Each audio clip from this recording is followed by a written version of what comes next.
지난번 분석했었을 때 크게 여기가 3의 5파동이 다 나왔고 엔딩 다이아고널이 나왔고 그 다음에 하락 다이버런스가 있어서 전형적인 하락일 수밖에 없다 싶어서 제가 여기서부터 신고점 올라가는 것도 예상을 했었고 폭락하는 것도 예상을 했었고 그 다음에 이 지점에서 찐 반등이 나오거나 아니면 한 번 더 떨어지고 바로 여기서 찐 반등이 나온다. 자, 이거 기억하시죠? 제가 뭐라고 했어요? 여기서부터가 상승이거나 아니면 페이크식으로 한 번 떨어져서 바로 상승하거나 이것도 그냥 이럴 것 같다가 아니고 이유를 충분히 이야기했었죠. 왜 이렇게 될 수밖에 없는지. 이거는 지난 영상이나 지난 영상들 보세요. 그거는 하도 누차 이야기했으니까. 그랬었죠. 여기서부터 오를 거고 오르면 어디까지 오른다고 했어요? 오르면 어디까지? 이렇게 바로 오르기보단 천천히 오르더라도 피보나치 어느 구간까지 오른다? 이렇게 떨어졌다가 지난 방송에서 지지난 방송에서 여기서 오르면 최선 어디까지 오른다? 피보나치 0.5까지는 오른다. 그러니까 여기서 매수해서 TP를 여기로 가져가자 라고 이야기를 했죠.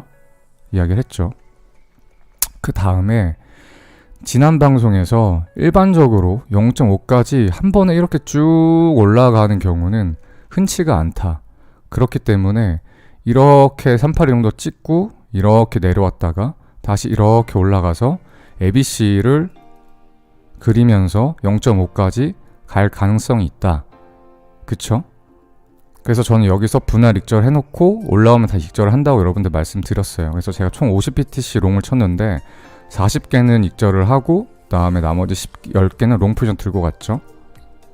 기억하시죠? 이것도 다 지난 영상이 있으니까 한번 보시면 될 것 같아요. 그 다음에 또 제가 뭐라 그랬냐면 여기가 이렇게 올라가는 게 15분봉으로 보면 파동이 거의 조정 구간이 없다. 그래서 한 파동을 정확하게 카운팅하기가 힘들기 때문에 지금 숏하는 건 별로 맞지가 않다. 정확하게 타점 잡기 힘들어서 숏하는 건 하는 게 맞지 않다. 나도 솔직하게 숏 치고 싶은데 숏을 안 쳤죠. 제가 지난 방송에서 안 쳤고 롱 포지션을 그래서 제가 들고 갔죠. 근데 제가 머릿속에 갖고 있는 그 방향성, 그 다음에 어떻게 해야 되는지 옳은 거, 방향성이라는 건 이거예요. 여기서부터 오르면 0.5까지 오른다예요. 자, 이게 방향성인 거고, 그 다음에 어떻게 오를까는 사실 이런 식으로 LBC 확률이 오를 확률이 훨씬 더 높거든요. 왜냐면 이거는 그 분석은 확률 싸움이에요. 100%는 없거든요. 왜냐면 차트를 왜 분석하냐면요. 과거 차트를 다 보면서 경우의 수를 나누는 거예요. A, B, C, D, E. 만약에 A라는 패턴이 나오면 80% 확률로 상승한다. 20% 확률로 떨어진다. B라는 패턴이 나오면 6대 4다. C는 5대 5다. 그래서 이렇게 A같이 80% 확률이 나오는 높은 확률이 나오는 분석들만 가지고 차트에 대입해서 확률 싸움을 하는 거거든요. 그 말은 20%는 틀릴 수도 있다는 거예요.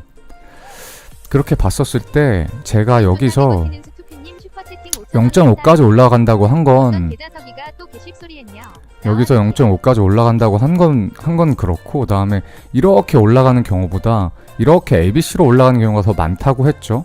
그러니까 이게 안 나온다는 게 아니고 이게 더 많다고. 그러면 이게 한 80% 이게 한 20%죠. 그럼 사실 이런 식으로 올라가야 되는데 이번에 이례적으로 20% 확률 이렇게 올라간 거죠. 언제는 그럴 수 있어요. 확률 싸움이기 때문에. 다만 여기서 숏을 치려고 하면 그래서 이게 80%라고 해서 이렇게 ABC로 올라오는 확률이 80%라고 해서 여기서 숏 차서 여기를 먹으려고 하는 것 같은데 그럴 것 같은 경우는 여기 올라갈 때 파동 카운팅 정확히 돼야 숏을 들어갈 수 있다고. 그래서 저도 안 들어갔잖아요. 파동 카운팅이 안 되기 때문에 숏 안 들어갔죠. 저 그래서 롱 들고가 함부로 숏 치지 말라 그랬잖아요. 지난 방송에서 제가 분명히 얘기했어요. 여기 15분봉부터는 스윙 관점에서 차트를 분석하는 데 쓰는 거예요. 15분봉부터 30분봉, 1시간봉, 4시간봉은 앞으로 비트코인이 나아갈 방향성을 분석하는 데 쓰는 거고요. 그럼 15분봉을 통해서 내가 이게 롱이다 또는 숏이다 이거를 분석을 했잖아요. 그러면 1분봉이나 5분봉 가지고는 타점만 잡는 거예요. 그러니까 이거는 방향성을 잡는 데 쓰고요. 이거는 타점을 잡는 데 쓰는 거거든요. 드릴게요. 일단 제가 아마 이 부근쯤에서 50btc 롱 쳤던 거를 한 40btc는 덜어냈고, 그 다음에 여기서 나머지 10btc를 덜어냈어요. 그래서 롱 쳤고 80% 익절했고 20% 익절했어요. 그 다음에 여기 한 번 더 올라가면 이렇게 라이징 웨지가 보이는 거예요. 라이징 웨지가. 이 말은 뭐냐면 라이징 웨지란 건 이렇게 입구 끝이 상승 위쪽으로 갈수록 좁아지는 삼각형을 말하는데, 이거는 어떻게 되냐면 이 패턴 안으로 들어왔을 때 한 번, 두 번, 세 번, 네 번, 다섯 번 이렇게 부딪히고 여기 위를 넘지 못하고 이렇게 다시 하락하는 패턴이거든요. 그래서 이 라이징 웨지 패턴을 보고 그 다음에 30분봉이나 15분봉을 확인하시면 여기에 이렇게 하락 다이버전스가 걸려있는 게 보이실 거예요. 그래서 저 같은 경우는 침착하게 기다렸다가 여기서 꺾이는 걸 보고 55,444 정확히 여기서 숏이 들어갔어요. 그래서 롱 탔고 익절했고 2차 익절했고 숏하고, 그 다음에 제가 얘기했죠. 618까지는 빠진다. 그래서 이렇게 한 파동이 끝났다고 생각을 하고 618이 52,350 정도 되거든요. 여기서 익절을 하려고 기다리고 있었습니다. 기다리고 있었고, 그 다음에 차트가 이렇게 떨어졌다가 올라갔다가 다시 떨어지는 것까지 확인하고 잤어요. 잘 때는 여기다가 역지정을 걸어놓고 잤습니다. 사실 저는 여기다가 익절을 걸어놓고 여기다 역지정을 걸어놓고 잤어요. 왜냐면 여기가 이미 ABC가 나왔기 때문에 사실 다시 올라갈 거라고는 전 생각을 안 했어요. 그래서 ABC로 이렇게 빠져서 618까지 빠지면 익절이 나가 있겠지라고 생각을 하고 자고 아침에 새벽 일찍 일어났는데 올라와 있더라고요. 그래서 여기 숏한 건 여기서 역지정이 나갔어요. 그러니까 아주 약익절, 수수료 빼면 아주 조금 벌었어요. 그 다음에 내려오던, 제가 아침에 눈을 떴었을 때 올라가고 여기 막 내려오던 참이었거든요, 이 부근. 그래서 여기서 숏을 다시 쳤어요. 왜냐면 여기도 하락 다이버전스가 여전히 있고 새로 상승 파동이 시작됐다고 보기가 힘들었어요. 여기가 삼각 수렴하고 올라갔거든요. 수렴하고 올라간 거기 때문에 마지막 파동의 확률 되게 높아요. 그래서 숏에 여기서라도 들어갔었어요. 들어갔고, 그 다음에 ABC가 하나가 나오고 반등이 오려는 건지 아니면 떨어지려는 건지 몰랐는데 여기까지 이렇게 나오고 또 올라가려는 것 같길래 떨어지지 않겠구나, 이게 ABC가 하나 나왔고 다시 반등이 오겠구나 싶어가지고 여기서 숏한 걸 다시 익절을 했습니다. 그 다음에 지금 단기 ABC가 이렇게 나왔죠. 그래서 여기서 숏을 쳤어요. 여기가 제가 지난번 4월 26일 날 3일 전에 방송을 했었죠. 그 이후에 제가 실제로 매매를 했던 기록이에요. 롱 탔고 1차 익절했고 2차 익절했고 폴링 웨지를 보고 한 파동, 그 다음에 하락 다이버전스 보고 한 파동이 끝났겠구나 라고 생각을 하고 숏을 탔고, 그 다음에 여기 ABC가 나온 걸 확인하고 여기면 역지정을 걸어도 되겠다 싶어서 역지정을 걸었다가 약익절이 나갔고, 올라갔다가 떨어졌었을 때 뒤늦게 잠에 깨가지고 여기서 숏을 탔고, 그 다음에 밑에서 익절을 한번 하고 지금 다시 숏을 ABC가 완성돼서 숏을 잡았어요. 그래서 일단은 제가 봤었을 때 한 파동은 다 끝났다고 보여져요. 왜냐면 가장 중요한 구간인 피보나치 0.5 구간까지 이미 반등이 왔어요. 이미 반등이 왔고 그 다음에 하락 다이버전스가 너무 명확하게 있어요. 하락 다이버전스가 있다는 거는 추세가 이제 한 추세가 끝났다는 거거든요. 그러니까 원 추세가 한 추세면 여기서부터 여기까지 올라온 게 한 추세인데 한 추세가 끝났다는 거고, 또 주목하셔야 될 점은 여기 윗꼬리가 길게 달리면서 빠르게 내려갔어요. 그 다음에 볼륨이 많이 실렸어요. 그래서 제가 볼륨도 항상 봐야 된다고 말씀을 드렸죠. 그래서 윗꼬리가 길게 달리면서 볼륨이 크게 터진 캔들이 나왔기 때문에 제가 봤을 때는 한 파동이 끝났다라고 생각을 하고 있어요. 그래서 이게 이제 두 관점으로 나뉘어요. 첫 번째에는 상승 관점인데 지금 지난번 말씀드린 것처럼 피보나치 찍었었을 때 최소 618까지는 떨어질 거예요. 최소 618까지는 저는 무조건 떨어진다고 생각을 하고 있어. 이 근방까지는. 근데 중요한 건 그러면 618을 찍고 이대로 그냥 위로 올라가느냐, 또는 618 찍고 반등이 나왔지만 또 또 떨어져서 약 한 382 구간, 피보나치 382 구간까지 다시 떨어지느냐, 이 문제가 남아있거든요. 1번과 2번 이 두 가지 문제가 남아있어요. 그래서 일단 제가 숏 들어간 건 지금 618 구간까지 1차 익절을 보고 있고, 만약에 618에서 롱 들어갈 만한 타점이 나온다고 하면 들어갈 거예요. 들어갈지 안 들어갈지는 몰라요. 이게 차트가 떨어질 때 어떤 식으로 떨어지는지에 따라서 여기 롱 들어갈지 안 들어갈지가 다르거든요. 그래서 저는 대응을 할 거고, 일단 떨어지면 숏 익절은 무조건 할 건데 롱 들어갈지 안 들어갈지는 모르겠어요. 근데 차트를 봐서 반등이 나오겠다 싶으면 근거를 가지고 롱을 들어갈 거고, 롱을 들어간 이후에 반등이 왔었을 때 반등 파동이 임펄스로 명확하게 나온다고 하면 롱 들고 간 걸 계속 들고 가서 여기 고점을 깰 때까지 들고 와서 이 라인, 이 정도 가격까지 가져가서 익절을 할 거고, 그렇지 않고 여기가 임펄스가 이 구간이 안 나오고 ABC가 나오고 빠지려고 한다고 하면 다시 롱 탔던 걸 익절을 때리고 밑에서 내려와서 382 부근에서 재매수를 할 거예요. 물론 382가 왔다고 무작정 롱 타지 마시고, 떨어졌을 때 명확하게 ABC 파동을 그리고, 이게 535 ABC, 예를 들어서 335 ABC가 나오는데 여기가 임펄스가 하나 둘 셋 넷 다섯 이렇게 나온다. 그러면 롱 타면 좋겠죠. 마찬가지로 38에서 롱을 타더라도 마찬가지예요.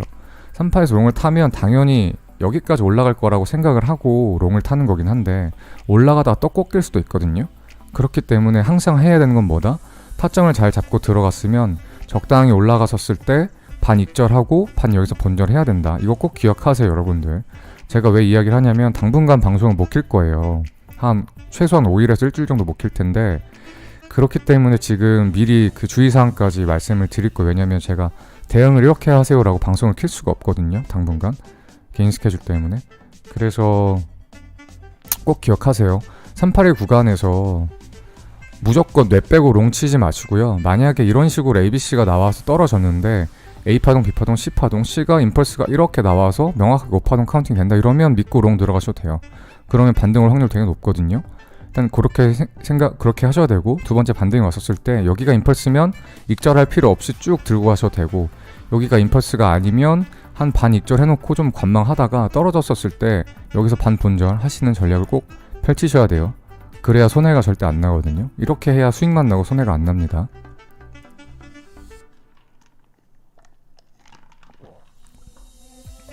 그 다음에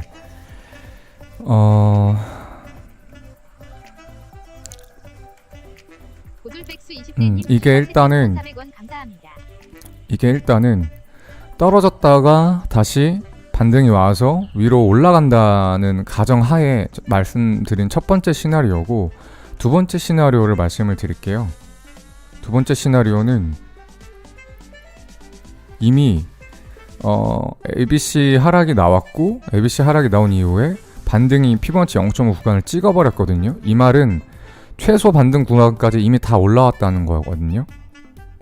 그러니까 떨어지면, ABC로 떨어지면 보통은 0.5 구간까지 반등이 나오는데 이미 여기까지 찍어줬기 때문에 다시 떨어뜨릴 조건을 만족시킨다는 거예요. 다시 떨어뜨릴 조건을. 그러면 사실 지금부터는 다시 하락장이 펼쳐져도 할 말이 없어요. 조금 더 크게 4시간 봉으로 볼게요. 그러니까 지금 제가 1봉을 봅시다. 일단 제가 이야기했지만 지금이 어떤 구간이냐면 여기서부터 시작했던 상승파동이 여기서 끝났거든요. 이게 메이저 3의 3파동이에요.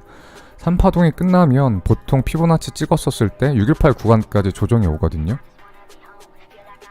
근데 618까지 조정이 안 왔죠. 그러니까 618 구간이 41,500 정도 되는데 지난번에 46,000 후반에서 V자 반등이 와서 피보나치 0.5 구간까지 찍어버렸거든요. 이러면 제가 말씀드렸죠. 어떻게 두 가지 조정이 있을 수 있다고. 하나는 가격 조정이 있을 수 있고, 하나는 기간 또는 횡보 조정이 있을 수 있는데, 첫 번째 가격 조정이 나오면 피보나치 0.5 구간 또는 618 구간을 찍고 다시 떨어져서 41,500까지 떨어질 가능성이 첫 번째가 있고, 그 다음에 여기가 가격 조정이 나왔기 때문에 여기가 시간 조정 확률이 나올 확률이 조금 더 높은데, 이런 식으로 삼각수렴이 흘러나오다가 여기서 이렇게 올라가는 시나리오도 있다라고 했죠. 그래서 아직까지는 1번이 맞는지 2번이 맞는지 정확하게 알 수가 없어요. 알 수가 없어요. 그래서 이제 갈림길이 있을 거거든요. 갈림길이 어떤 갈림길? 떨어졌다가 조정 주고 다시 올라갈 가능성과 아니면 이대로 하락할 가능성이 공존해요. 어디까지 하락한다? 41,500까지. 그래서 제가 언뜻 이 이야기 기억하실 수도 있어요. 여기서 반등 올 거라는 건 너무 확실한 거였고, 이제 반등 온 이후에는 삼각수렴이 나올지 재차 하락할지 예측하기가 여간 까다로워질 수도 있다 라고 말씀드렸잖아요. 지금부터는 이제 분석에 대한 난이도가 확 올라가요. 확 올라갑니다. 왜냐고 하면 0.5를 찍었기 때문이에요. 그러니까 다시 떨어질 수 있는 필요 충분 조건을 만족을 한 거거든요. 그래서 가격 조정이 나올 수도 있고 삼각수렴이 나올 수도 있어요. 근데 다만 이제 확률상은 삼각수렴이 조금 더 높아 보여요. 왜냐면 여기가 ABC로 가격 조정이 나왔기 때문에 여기는 엘리어트 파동상 교대 법칙 때문에 기간이나 횡보 조정이 나올 가능성이 높거든요. 근데 중요한 건 그게 무조건이라는 게 아니에요. 말 그대로 확률이 높다 뿐이지 아닐 수도 있어요. 그러니까 가격 조정과 가격 조정이 나올 수도 있고요. 가격 조정과 기간 조정이 나올 수도 있고요. 기간 조정과 가격 조정이 나올 수도 있고 기간과 기간일 수도 있어요. 근데 가격과 가격, 기간과 기간은 잘 안 나오고 가격 기간이 이렇게 교대로 나올 확률이 더 높거든요. 확률적으로. 제가 봤을 때 어느 정도로 높냐면 한 70% 이게, 그 다음에 이게 한 30%, 둘 다 가격 조정이 나올 확률도 30% 돼요. 또는 둘 다 기간 조정이 나올 확률도 30% 되거든요. 그렇기 때문에 이제는 확실히는 알 수 없어요. 삼각수렴의 확률이 조금 더 높아 보이지만 그 조금 더 높은 확률 가지고 무조건 나는 여기서 롱 탈 거야 라고 하긴 좀 힘들거든요. 그래서 대응을, 차트가 흘러가는 걸 보고 대응이라는 걸 할 수가 있어요. 예를 들어서 아까 얘기했죠. 이게 베스트 시나리오는 뭐냐면요, 이게 618까지 떨어져서 A 파동을 만들고 ABC로 올라간 다음에 임펄스를 그리면서 381을 찍어주는 거예요. 이러면 완벽하게 ABC가 나오면서 여기에 상승 다이버스가 걸리거든요. 그럼 여기서 롱을 타면요, 아마 이렇게 올라갈 확률이 굉장히 높아요. 이렇게 나와준다라고 하면 굉장히 높고, 그때 여기서 롱을 탄다라고 하면 혹시나 여기 임펄스 나온 걸 확인하고 들어갔기 때문에 혹시나 반등 왔다가 또 떨어져서 지옥을 가더라도 여기서 매수하고 약익절하고 다시 본절하면 절대 손해는 안 봐요. 그래서 제가 생각하는 전략은 일단은 단기간은 떨어질 것 같아요. 그러니까 숏 전략을 쳤으면 좋겠다고 생각을 하고 저는 숏에 들어갔어요. 보시다시피 숏에 들어가 있고, 이거는 618 구간에서 익절을 할 거고, 그 다음에 여기서 롱 칠지 안 칠지는 명확하진 않아요. 하지만 제 생각에 여기서 아마 ABC가 이렇게 예쁘게 나와준다라고 하면 381 구간에서는 롱을 들어갈 확률이 높아요. 그래서 롱을 탈 거고, 롱을 타서 이대로 올라가준다 이러면 삼각수렴 시나리오대로 가는 거죠. 그러면 너무 좋죠. 꿀이죠. 여기 수익 많이 볼 거잖아요. 그래서 이렇게 할 거고, 근데 여기서 롱을 탔는데 여기서 다시 ABC가 나오고 자빠지는 모습이다 라고 하면, 그러면 약익절하고 여기서 본절을 할 거예요. 그 다음에 여기가 뚫린다고 추격샷은 안 때릴 거예요. 또는 여기가 뚫린다고 해서 추격샷은 안 때릴 거예요. 차분히 기다렸다가 차라리 41,000대까지 기다렸다가 여기서 41,000대에서 롱 포지션을 들어가고 여기서 다시 알트코인을 확 주울 거예요. 제가 지난번에 여기서 알트코인 풀매수 했었잖아요. 업비트 기억나시죠? 이미 하락한 거에 대한 피보나치 0.5 구간까지 반등이 왔기 때문에 재차 하락해서 41,000까지 떨어질 리스크와, 또는 여기서 삼각수렴을 그리면서 반등이 올 가능성이 공존한다. 이 두 가지가 공존한다. 그쵸? 그러면 단기적으로 우리가 할 수 있는 액션은 뭐냐? 떨어졌다가 올라가건 아니면 이대로 떨어지건 단기간은 떨어진다. 그러면 어떻게 하냐? 단기간 떨어지니까 숏 포지션에 들어간다. 그래서 저는 지금 숏에 들어가 있어요. 이렇게 매매를 하고 있는 거고, 이해하셨죠? 여기까지 따라오셔야 돼요. 여기까지는 꼭 따라오셔야 돼요. 그렇고 다만 이제 지금 상하방이 다 열렸기 때문에 떨어지다가 일정 부근에서는 올라갈 가능성과 떨어질 가능성이 양방이 다 존재한다. 그렇기 때문에 여기서 함부로 숏을 쳤다가 올라가면 큰 손해가 나고, 함부로 롱을 쳤다가 떨어지면 또 큰 손해가 난다. 그렇기 때문에 떨어졌을 때에는 여기서 숏을 수익 실현하는 건 상관없으나 떨어졌을 때 롱을 타거나 아니면 혹시나 업비트 현물 매수 같은 거 할 수 있겠죠. 알트 하시는 분들. 확 사기에는 부담스러울 수 있다. 다만 다만 어떨 때 아까 얘기했죠. ABC를 정확하게 그려주면서 5파동이 임펄스 파동을 떨어지면 그리고 381 임펄스로 찍어준다라고 하면 다이버넌스도 생길 거고 임펄스 5파동이 완성될 거기 때문에 최소한 손해는 절대 안 본다. 만약 이런 포지션이 나와준다고 하면 이런 식으로 차트가 나오면 절대 손해는 안 본다. 왜? 여기서 롱 탔다가 반등 왔었을 때 익절하고 떨어졌었을 때 본절 치면 된다. 반익절 반본절 제가 맨날 하는 전략이죠. 이러면 적어도 손해는 안 본다. 여기서 손해를 안 보고 수익만 조금 봐놨다가 밑에 떨어졌었을 때 롱타도 엄청 큰 수익이 있다. 왜? 앞으로 4만 달러, 4만 1000부터의 앞으로 7만 달러까지 거의 2배 올라갈 거고 계단식으로 하락을 했는데 결국 반등이 못 오고 또 이렇게 떨어진다 하면 침착히 기다렸다가 피보나치 618 전체 618 구간이 얼마였죠? 여기 41,500이죠. 이 부근에서 저는 현물 풀매수 할 거예요. 현물 풀매수 41,500 구간에서 그러니까 이 구간이에요. 여기서 현물 풀매수 할 거예요. 근데 이럴 경우도 만약에 있어요. 자, 제가 여기서 매수하면 저는 반드시 반등이 나올 거라고 생각을 하거든요. 그럼 수익 실현하면 되겠죠. 근데 만약에 반등이 안 나, 618까지 떨어졌는데 반등이 안 나고 더 떨어져. 야, 4만 1000까지밖에 안 떨어진 다음에 매용남이 야, 4만 깨졌어. 야, 3만 8천까지 떨어졌어. 우와, 어떡해. 이러면 내가 예상했던 4만 1000과 3만 8천은 마이너스 10% 수익률이거든요. 마이너스 10%. 그럼 10% 물리는 거예요. 그 다음에 여기까지 떨어지면 15% 손해예요. 15% 손해예요. 그런데도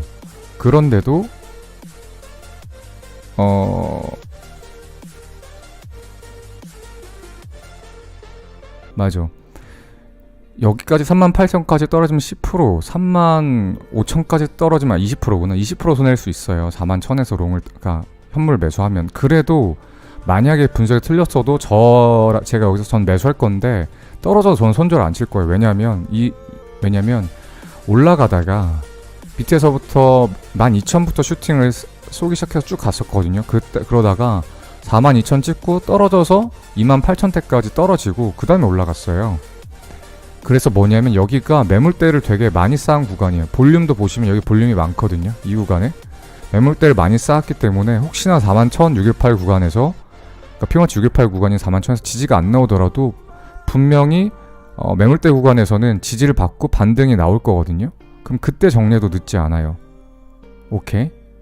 그러니까 다시 정리하면 618 구간에서 반등 나올 확률이 매우 높다. 그렇기 때문에 매수를 할 거고 매수를 했는데 예상대로 반등이 나오면 그냥 수익 실현하면 되니까 아무런 걱정할 게 없고 혹시나 샀다가 물리더라도 손절 관점보다는 홀딩 관점으로 들어가자. 왜? 여기가 매물대이기 때문에 반드시 반등이 나와서 최소한 본절은 시켜줄 거다 라고 생각하고 저는 그렇게 매매를 할 거예요.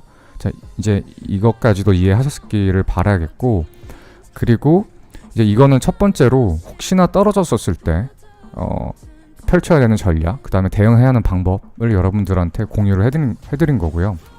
그렇지 않고 1번이 아니고 2번 횡보할 경우, 이럴 경우는 사실 걱정이 크게 없죠. 이러면 사실 걱정이 크게 없어요. 되게 좋아요. 오히려. 왜 좋아요?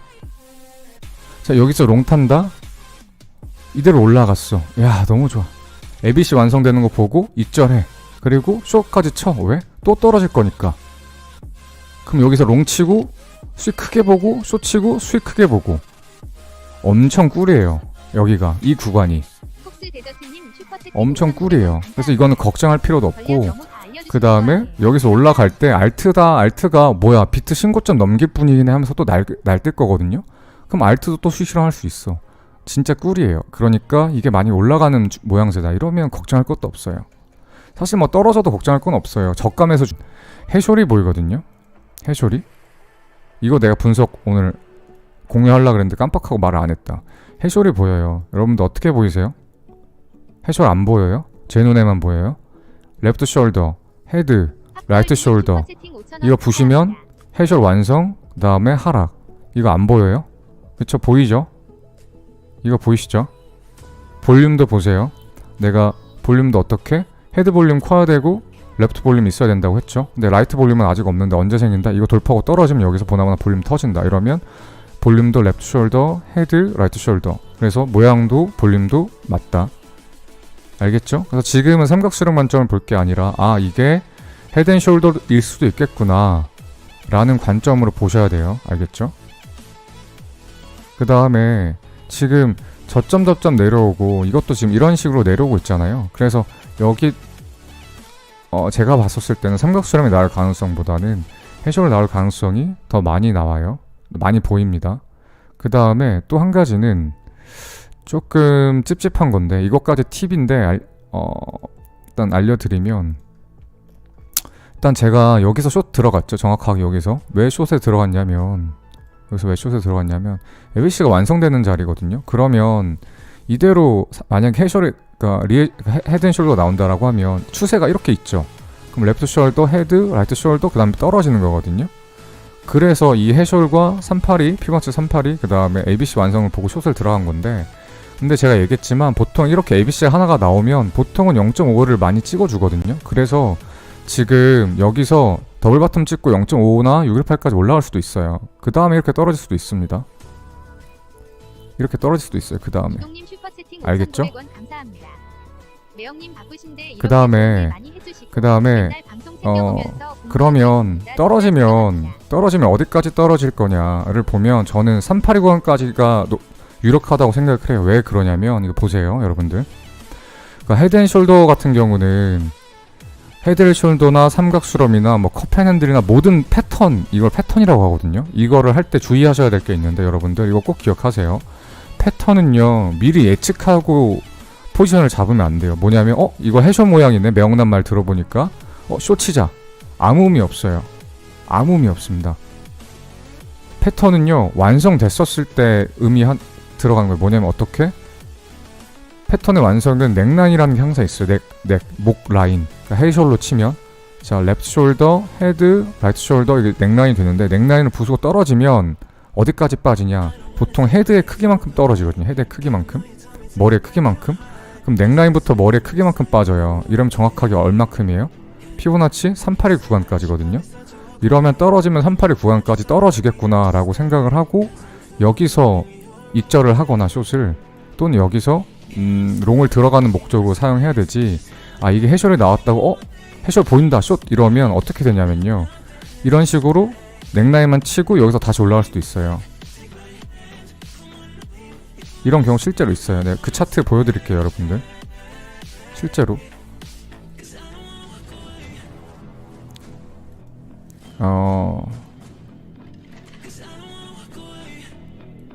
이게 지금 4시간 봉으로 봐서 안 보이는구나. 여러분들 보시면 이게 언제냐면요, 이거를 꼭 1시간 봉이나 30분 봉으로 여기를 보세요. 여기가 언제냐면요 18년도 7월이에요